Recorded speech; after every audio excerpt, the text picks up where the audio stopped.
Hi hello అందరికీ, నేను మీ మాధవి. ఈరోజైతే మరో కొత్త రెసిపీతో మీ ముందుకు వచ్చేసాను.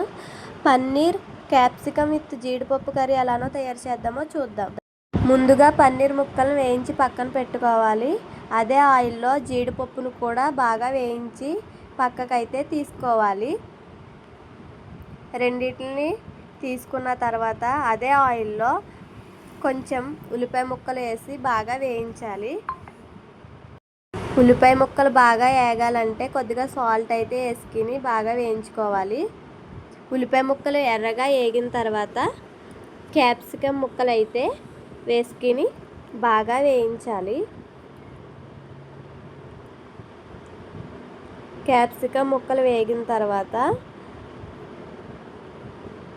మనం ముందుగా ప్రిపేర్ చేసుకున్న మసాలా అయితే వేసుకోవాలి.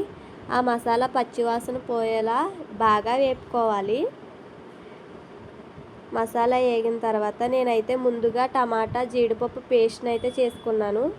ఆ పేస్ట్ని అయితే ఇందులో అయితే వేసుకోవాలి. దాన్ని వేసుకుని బాగా వేయించాలి. బాగా ఆయిల్ పైకి తేలే వరకు వేయించాలి.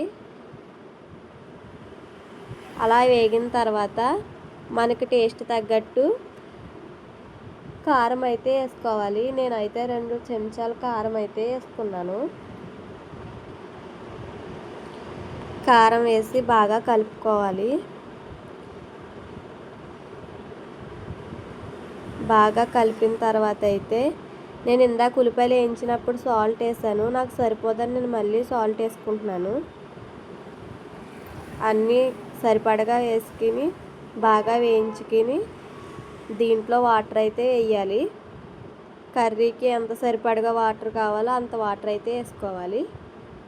బాగా ఎక్కువ కాదు, బాగా తక్కువ కాదు, సమానంగా వేసుకోవాలి. అలా వేసాక ముందుగా వేయించుకున్న జీడిపప్పు పన్నీర్ ముక్కలను అయితే దాంట్లో వేసేయాలి. వేసి బాగా కలుపుకోవాలి.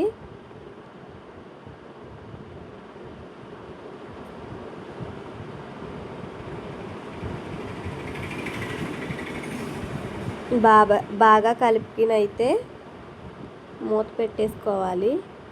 మూత పెట్టుకుని కొంచెం సేపు ఉన్నాక మళ్ళీ మూత తీసి ముందుగా కోసుకున్న పచ్చిమిర్చి ముక్కలను అయితే అందులో వేసుకోవాలి.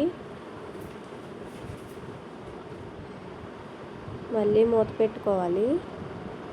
తర్వాత కరివేపాకును అయితే యాడ్ చేసుకోవాలి. కరివేపాకు వేసుకోవడం వల్ల టేస్టీగా ఉంటుంది.